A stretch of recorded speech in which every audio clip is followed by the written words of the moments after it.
We would like to present our view of how cybersecurity is handled in the product development industry today.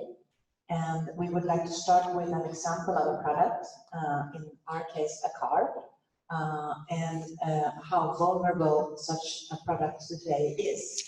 And when you think about it, a car has a crazy amount of attack surfaces. These are just a few examples. And the more we try to connect things in our car, the more attack surfaces we add, and the more vulnerable the car gets. Sure. And to drive this home, I would like to give a real life example.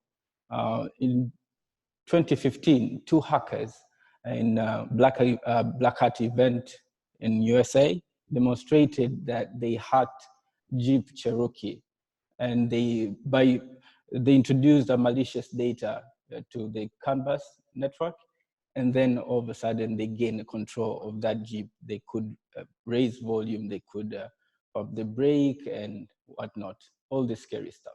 And that was 2015.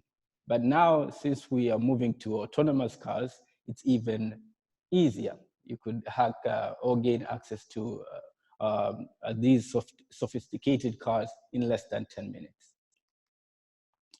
So my very good name is Godfrey Shirima, and I'm a product cybersecurity consultant at Knightec.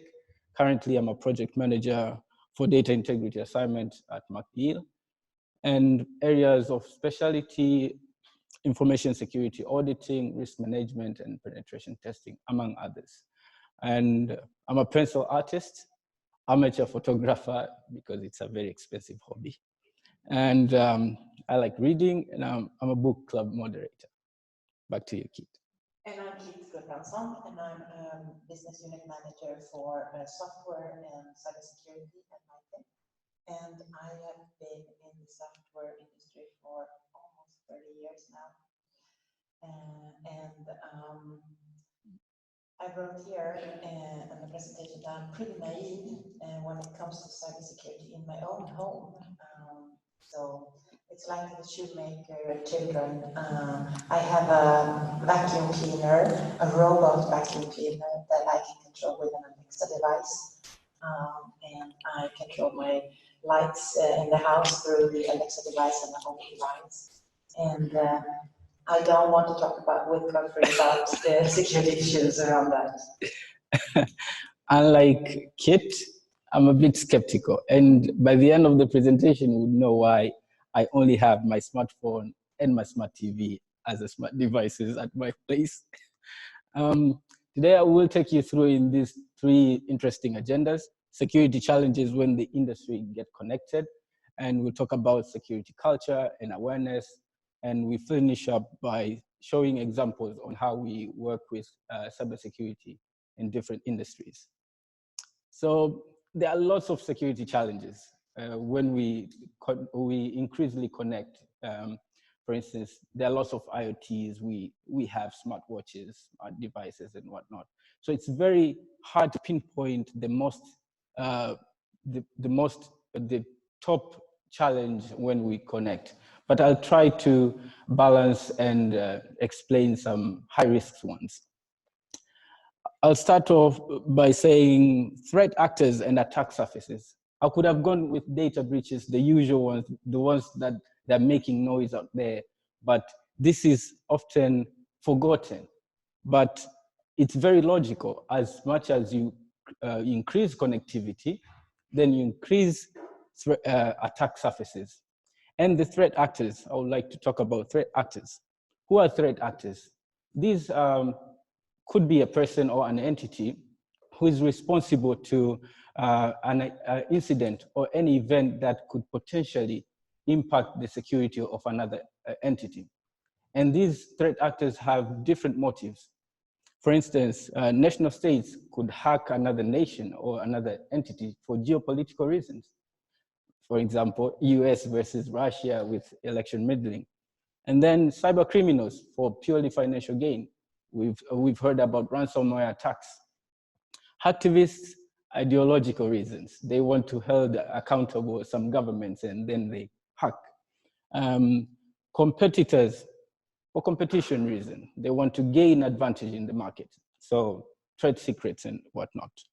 And insider threats, which is very interesting. Later in the presentation, I'll talk about it. But this probably disgruntled employees, they are discontent, they don't like the way company works, then they jeopardize the security. And with attack surfaces, we cited one example of the car, but I'll cite another example with BYOD. I don't know if you're aware of, but it's bring your own device. And it comes with a lot of challenges. And I would like to ask you a question. How many of us we are using our personal devices to access emails? We have emails, maybe Outlook or Gmail, whatnot. But how secure, and the smartwatch, how secure are those apps? Do they limit, let's say, copy and pasting?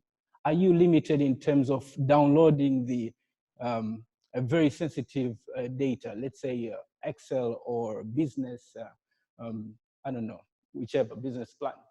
Is there any limitation? Do they require an extra layer of security for you not to, jeopardize the security of the whole organization, because you go to the job and you connect to the corporate network?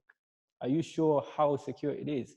So these are the sort of questions we need to ask ourselves when we increasingly connect in any industry. This is my personal favorite, because this one now, it makes noise. And data breaches, over the years, we've heard a lot of data breaches. The ones which are popular, like Equifax during 2017. And early 2018, there was Facebook and Cambridge Analytica saga. And then now I'd like to cite, which is, well, in the security world, it was massive. 2 billion records exposed, 2 billion. In July 2019, two security researchers from VPN Mentor identified an online database. No passwords required, no authentication, no nothing, and it contained 2 billion records. And this is from a Chinese smart home products company.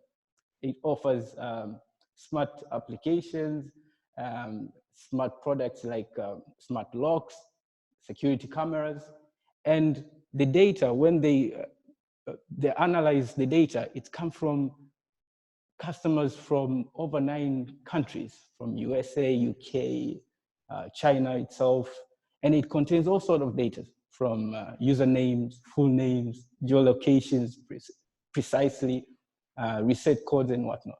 So it's very scary for things like that are out there in the internet, just waiting to be found. And it won't stop here, because as much as we are hungry for convenience and having connected what, you will be surprised, even smart toilets nowadays. We want convenience, and we are exposing ourselves for such stuff. The S in IoT stands for security. Very interesting, but how is that possible? And with IoT, for those who don't know, it's Internet of Things, or you could say Internet of Toddlers. So to drive home this notion, I like to bring up comparison between pacemaker and chip cameras. So on the other hand, we have pacemaker, a highly regulated medical device. And then we have cheap, massively produced cameras. So why? Would like to think that the pacemaker would be very secure, right? Would have security and whatnot. But hey, not the case, because it took only one interesting guy who had pacemaker himself and said, what if I can hack this? So, so he went on a rampage doing the research and whatnot. And what he found out is surprising or eye-opening. So the pacemaker and the monitor has to transmit data often. So when the data is transmitted, there's no encryption between. There's no authorization, there's no authentication. So whoever has the right skills, right tools can sniff and manipulate the data or do damage, maybe regulate the insulin levels and whatnot. Scary stuff. And what about the cheap cameras? We all know this. Mostly we've seen some parody videos on YouTube, scary stories when hacker got hold of security, not just a camera or baby monitor, and scared the kid. So same story, no authentication, no passwords, and no encryption. And just bonus for you, my good listeners, there's a website called shodan.io. So think of it like Google for security and IoTs. So you could go there and just Google open whatever cameras, and you'll be amazed. You'll see live video feeds from all over the world. So we've talked about challenges. Now let's go to security culture and awareness. With the safety culture, we've come a long way and we are very comfortable, or at least we've reached somewhere. I could see some exit signs, and yesterday in my hotel, I could see a whole map of safety measures and whatnot. But what about security culture? What is that on the first place, and how do we obtain that? So we propose these simple strategies. Top-down security mentality. And what is it? Top-down, I'm targeting top management. Top management, once they know what is exactly happening, they are aware of security matters, and they are willing to invest in security, then it will trickle down to even the lowest ranking official, possibly. And that's what we are advising. And then we have security by design. Kit will talk a little bit more about that, our approach as Knightec. But basically, this is integrating security in all what you're doing, especially if you're in a production, you're creating your new product. Make sure from the feasibility study, requirements, specifications, you include security. And it's not just like an add-on, right? Security standards and best practice adoption. There are lots of security standards out there. They're very popular, like ISO 27001, but there's one which is about to be published, I hope so, ISO 21434, which is cybersecurity for automotive industry. So there are lots. If you want to have the security culture, adopt one of it, and it will be like a guideline, and then you follow and you increase our security posture for your organization. And without forgetting cybersecurity trainings and awareness programs, of course. And the trainings, not to your IT and security people, no, for everyone. Make security as an agenda. And if you're offering product out there, make sure even your customers understand. So if you're a bank, make sure even the customers know the difference between vishing, phishing, and all those sort of attacks. To put things into context, and there's no cybersecurity talk without the numbers. So you see 65%.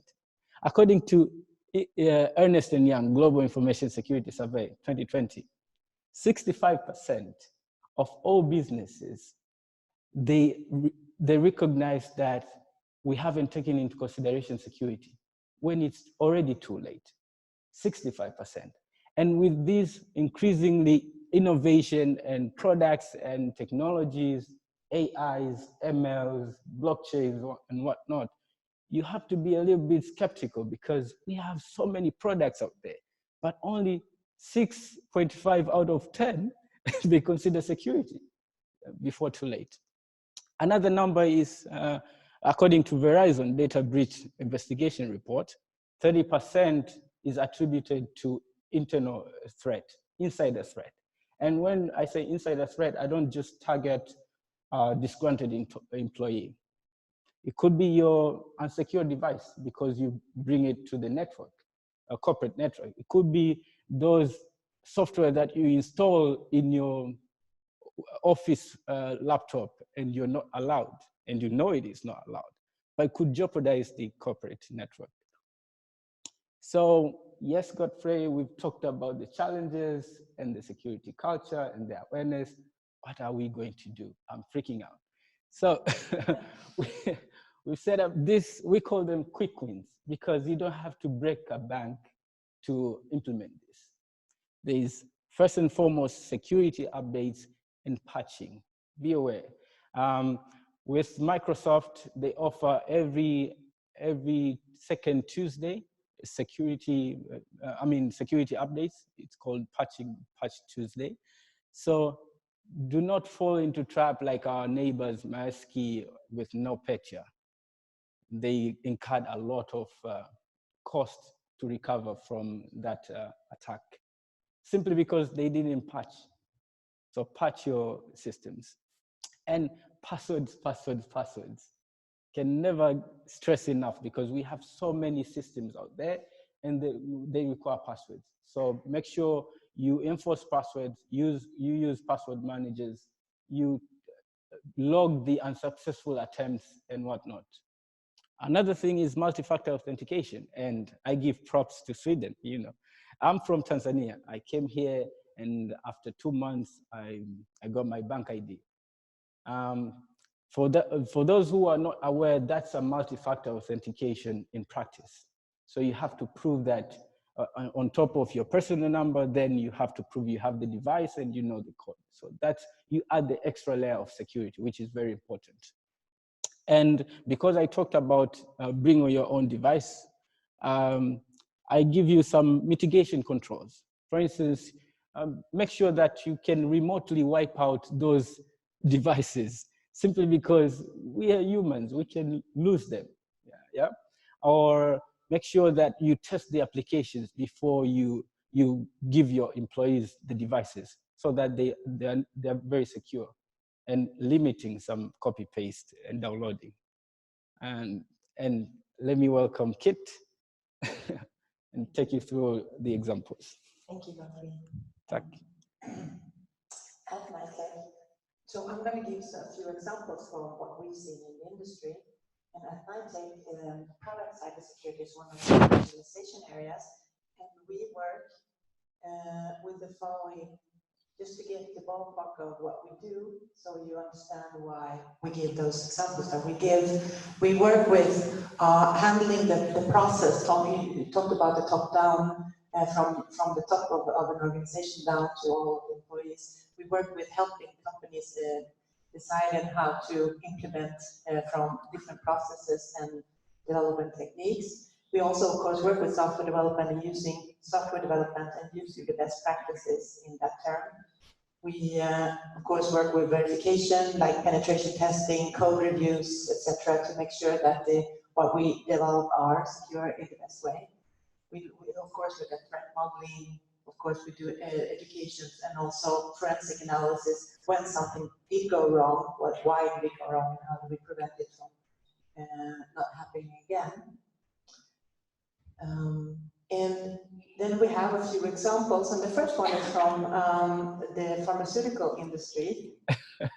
Yeah, and this is me. I'm working with McNeil, part of J&J company, and the assignment is all about helping the customer to close up some gaps, data integrity gaps.